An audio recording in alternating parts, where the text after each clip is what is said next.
Hey everybody, thank you so much for tuning in today.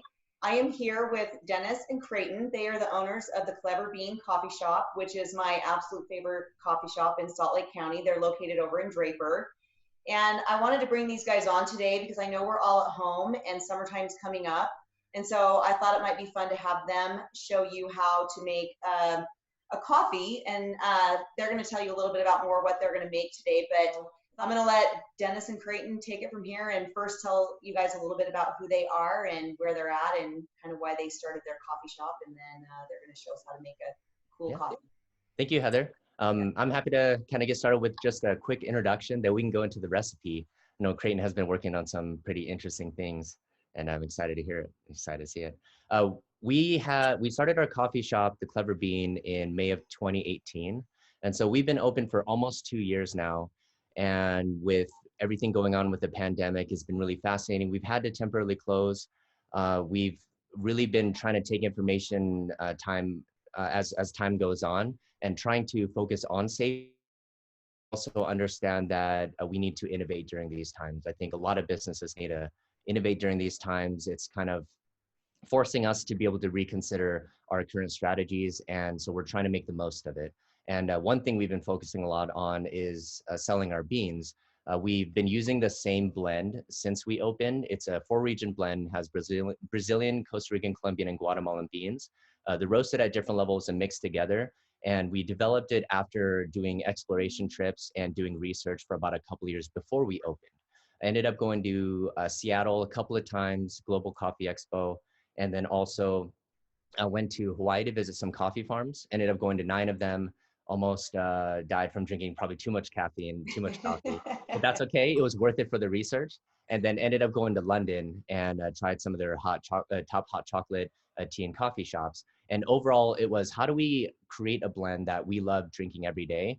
There are lots of different tastes when it comes to coffee. A lot of people like it for different reasons, but we wanted to find something that we truly loved so that when we share it with other people can enjoy the same thing. Find our tribe, find those who do appreciate what we've been able to put together. But we couldn't have really gotten to this place without Mill Creek Coffee Roasters. They're our coffee roasting partner, and they helped us to actually create it. We went through about 5 iterations of testing and got it to a point where we're really happy with it. Can't say the first or 2 iterations we were super happy with, but we had to change quite a few things to get it to that point. But now we have the beans because we've been temporarily closed. We've been having the great fortune of building an online website or an online store, just putting more meat on it, and we've begun getting a lot of love with it. And one of the most amazing things we can make with the coffee is cold brew. And so just thinking about this call, thinking about what we can maybe teach or at least talk about, cold brew seems to be popping up at the top. It was one of our most popular items as well, but I'll let Creighton kind of take it from here and to kind of show us the process a little bit. No, thank you so much. And yes, of course, a shout out to Mill Creek Coffee Roasters. They've done a great job for us, really helped us out in developing this. And a funny story, as Dennis mentioned, one of the beans in here is Guatemalan. And Steve from Mill Creek Coffee Roasters called their Guatemalan his death row Guat. And we always thought it was fascinating, never knew why. And it turns out because he said if he was ever on death row and he only had one last meal, that Guatemalan is what he would ask for. And so that's part of what this blend is. It's really a good just daily drinker. We wanted something that was really bold, really solid, that really wasn't chasing brightness. That was kind of something in the industry. It was this fruity acidity that a lot of people had. We just wanted something that got back to almost the roots of coffee in that sense. And we also wanted a blend that was able to be spread over multiple different brewing methods. So this blend that we use for our espresso, we use for our drip coffee, and we use for exactly what Dennis was saying, our cold brew. And to be perfectly honest, my favorite product that we create is the cold brew. We went through about 100 pounds of beans testing 1 pound at a time. We had at one point about 17 mason jars of coffee in Dennis's fridge with little notes on masking tape on each to get the ratios right. And it's amazing to me how tweaking just the grind size or the amount or the time is really a difference in flavor for whatever you're making. And when you start putting all these variables together, you can get very creative. We really enjoy the brewing process, especially looking at like wine and beer. And cold brew is just a much quicker process of that. Also, it's something that people can do very easily at home. So hopefully this recipe gives some people some opportunity to make their own cold brew and enjoy it during these times. But what we sell online is we've got a bag of our beans. This is 12 ounces of beans, and we sell it right now for $15.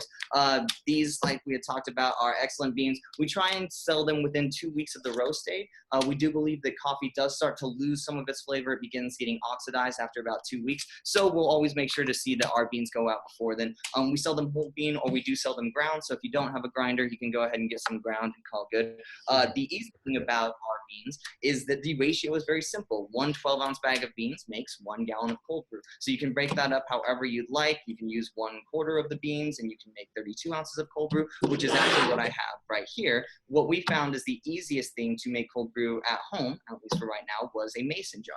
You can just put cold brew in a mason jar, and then all you need is a container and a coffee filter, or even some cheesecloth, or if your grounds are coarse enough, you can use a strainer and actually make this very successfully at home. So what we do is we do 12 ounces to 1 gallon of water, and then we let our cold brew steep for 20 hours. And that's the other magic piece to it. You're in a range between 12 to 24 hours, and we found that 20 was kind of the magic for us. Now, we can bend about 2 hours on either side. There's about 10% fluctuation to where the flavor itself doesn't change too much, but it's really interesting how you can tell the difference of flavor if you get to, say, 12 hours or 14 hours. So, as always, this is a process to have fun with, experiment with, and at the end of the day, do it however you enjoy it. Now, one of the drinks that we do that is actually the most popular summer drink at the Clever Bean is our caramel cold brew. And all it is it's a 16-ounce drink. We only have one size, but it's cold brew, it's 1 ounce of caramel, and it's 1 ounce of cream with it. And it's a very good, bold coffee flavor. It's got a good caramel pairing with it, and the cream really smooths everything out. Now, one of the interesting things that we did today is we actually took that recipe and then we doubled it a little bit. So we did the same amount of cold brew. We did 2 ounces of caramel, and then we did 2 ounces of cream. Now, unfortunately, I didn't have cream because all of our cream has gone bad in the shop right now, so we use soy milk. So normally these pops we have a little bit creamier. I swear it gives them just a little bit more of a tasteful appearance. I'm not saying these look bad, they just don't look as tasteful as I was hoping they would. It's a lot of setup.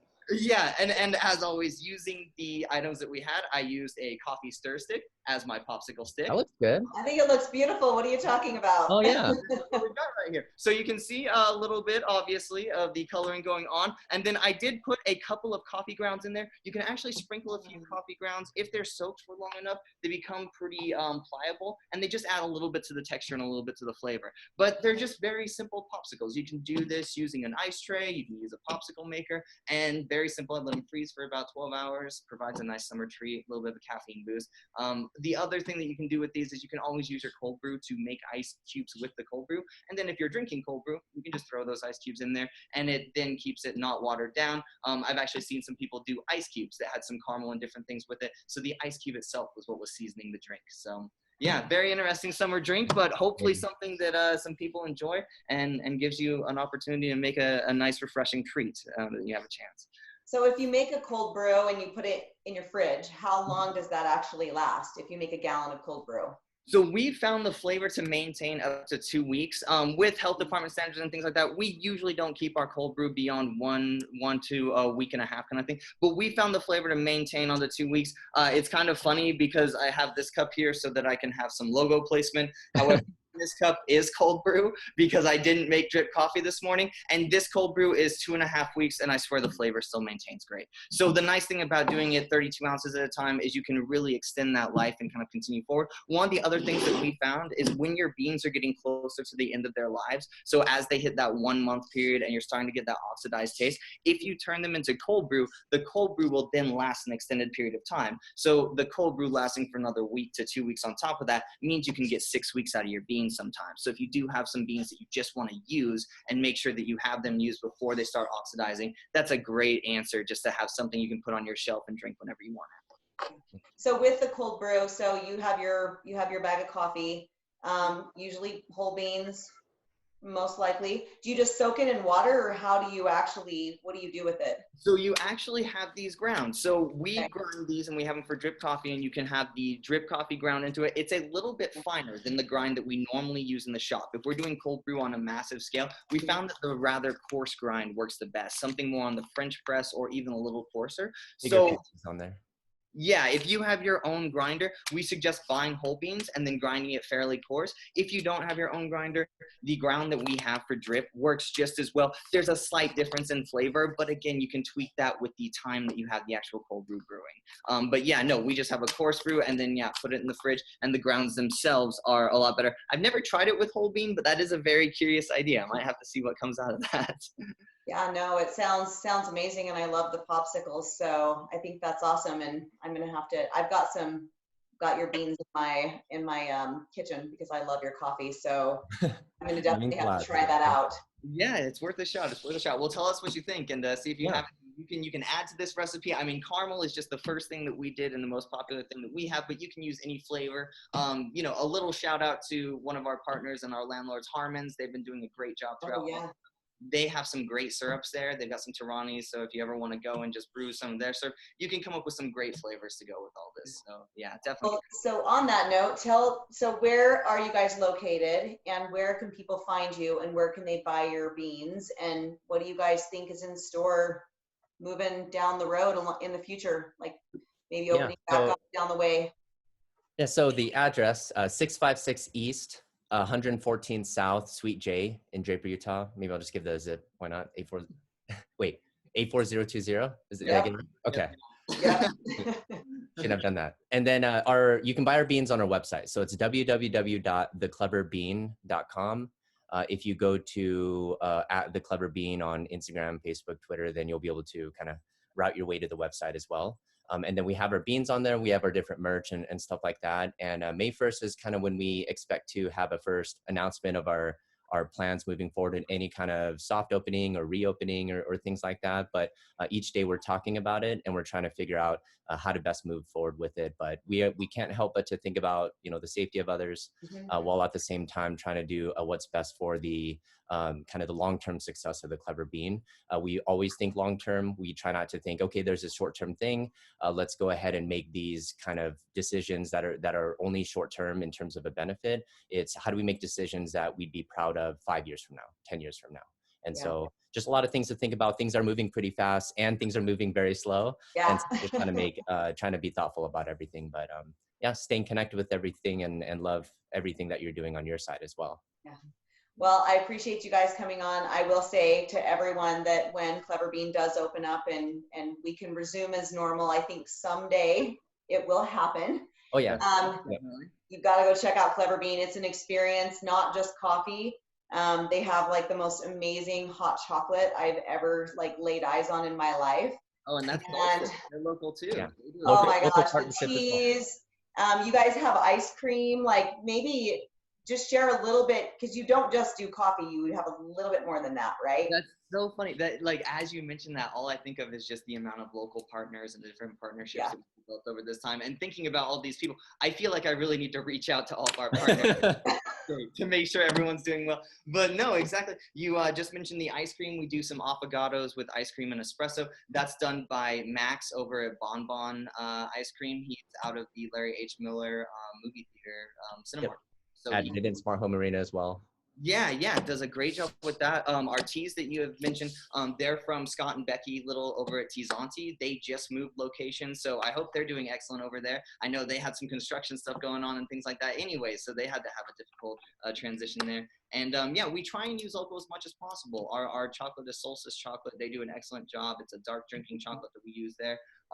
You know, all of our bakeries, Lone Pine Bakery, City Cakes, those guys have been excellent to work with. We really try and focus on the local side of things. And we just decided that more than anything, if we could find a product that was high quality, that was kind of what made it fit here. That if something was high quality, it fit. And so we really try to lean on these local partners for that, because they all know so much more about their industries than we have any idea about. And it has been fascinating to work with these people. I mean, I would call these people masters in their own regards. And just to see how much care they have for their own individual businesses, I can say that's been one of the most satisfying experiences of this entire journey, is realizing, wow, these people know what they're doing it well, they care, and we have the opportunity to work with them now. So definitely feel like the support local is huge on that side.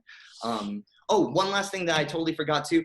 if you do go to our Instagram, which Dennis mentioned earlier, at The Clever Bean, we are doing, while everything's kind of shut down and moving forward, a weekly bag of beans giveaway. So we're giving away 2 bags of beans every single week. It's just for an email. We are going to use the email to do some future marketing and things like that. So basically, if you do want to do something like, say, try our cold brew and don't feel like purchasing a bag of beans, that's a great option for you to hopefully get some access to it. But yeah, well, and I would say for people, get on their mailing list, because you guys just, not only do you make coffee and hot chocolate and you're so connected to small businesses and you support our community, you do a lot with the Chamber of Commerce's, but when you are open and you are in operation, you do a lot of great things and get-togethers and meetups in your coffee shop for people to come together and do some personal growth and development. So everything you guys do is inspiring to me, and I love that little personal touch, and even everything you make is so beautiful. The presentation, you take so much pride in your coffee and in your product, and you make it with love. So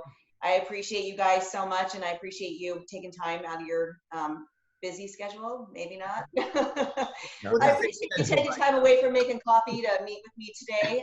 And everybody go check out The Clever Bean, and we'll see you next time. Okay. Thanks, guys. Okay, see you later.